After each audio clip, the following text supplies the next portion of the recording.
ինքնաթիռը խփեցին,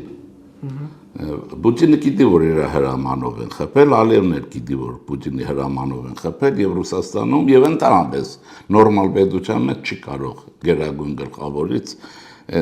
ուրիշ կերպ լինել։ Բայց դուք այդ զուգահեռ հիշեք մի բան, նույն օրը, ուրեմն կհիշես հաստատ,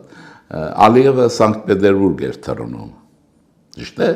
Ինչու օդի մեջ շուռ եկավ հետ վերադարձավ, ինչու պատրվակ վերցրեց, որ ինքնաթիռը խփել են, ինքը Բաքու է գալիս նորից։ Դուք մտածում եք, որ Ալիևը շատ էր մտահոգ այդ մարդկանց կյանքով, հա։ Գիտեք ինչ հասկացա, ինքը հասկացավ, որ իր ինքնաթիռը խփելու են ռուսները։ Այն դավաճանության համար, որ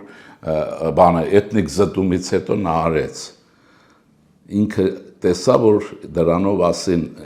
մեր հայկական խոսքը հիշում ես, աղջիկ քեզ եմ ասել, հարց դու հասկացիր։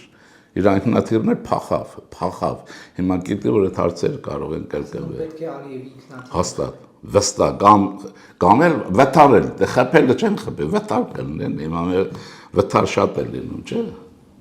Այսինքն այդ օրը զոհը Ալիևը պետք է լիներ։ Նաև Ալիևին հասկացրին,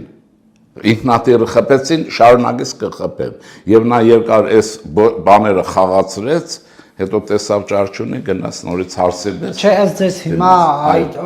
ուզում էին Ալիևին խփեին, սխալվեցին, այն մեկին խփել, թե նրան խփեցին, նրա աշկը հանեցին, ցույց տալով սուս մնա։ Հայկական խոսք ասեցի, աղջիկ քեզ եմ ասել, հարց դու հասկացիր, կեսրարն է ասում։ Խփեցին, ասին քոնն էլ խփեն, ինքը փախավ։